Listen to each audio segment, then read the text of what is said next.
Part 4. కామసూత్రం కేవలం శృంగారం గురించేనా?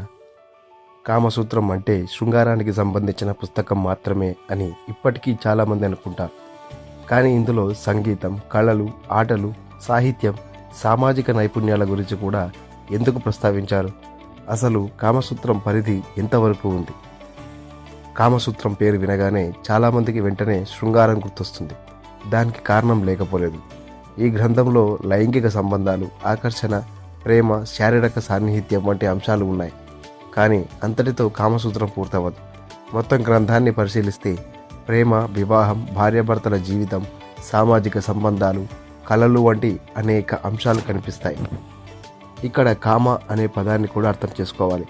దీనిని కేవలం శృంగార కోరికగా మాత్రమే చూడడం చాలా పరిమితమైన అర్థం. ప్రాచీన భారతీయ ఆలోచనలో కామం అనేది కోరిక, ఆనందం, ప్రేమ, ఇంద్రియ అనుభూతులకు సంబంధించిన విస్తృత భావనగా కనిపిస్తుంది. అందుకే కామసూత్రం మనిషి జీవితంలో ఆనందం, సంబంధాలు ఎలా భాగమవుతాయనే విషయాన్ని కూడా చర్చిస్తుంది.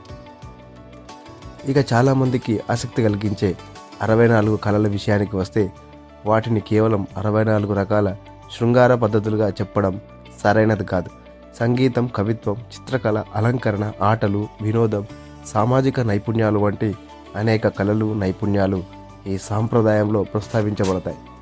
అంటే అప్పటి దృష్టిలో ఒక వ్యక్తికి ప్రేమ లేదా సంబంధాల విషయంలో కేవలం శారీరక ఆకర్షణ మాత్రమే కాకుండా సంభాషణ, కళలు, వ్యక్తిత్వం, సామాజిక నైపుణ్యాలు కూడా ప్రాధాన్యం ఉన్నాయని ఈ అంశాల ద్వారా అర్థం చేసుకోవచ్చు.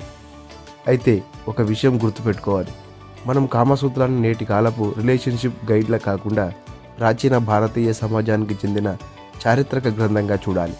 అందులోని ప్రతి ఆలోచన నేటి సమాజానికి నేరుగా వర్తిస్తుందని చెప్పలేం. కొన్ని విషయాలు ఆ కాలపు సామాజిక పరిస్థితులు, నమ్మకాలను ప్రతిబింబిస్తాయి.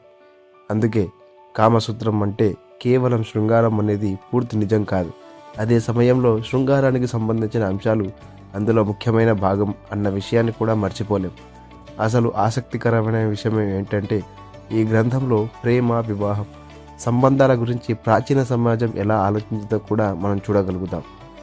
మరి ప్రాచీన భారతదేశంలో ప్రేమ, పెళ్లి, భార్యాభర్తల సంబంధాలు ఎలా ఉండేవి? అప్పటి వివాహ పద్ధతులు ఎలా ఉండేవి? ప్రేమకు సమాజంలో ఎలాంటి స్థానం ఉండేది? అదే మన పార్ట్ 5లో చూద్దాం.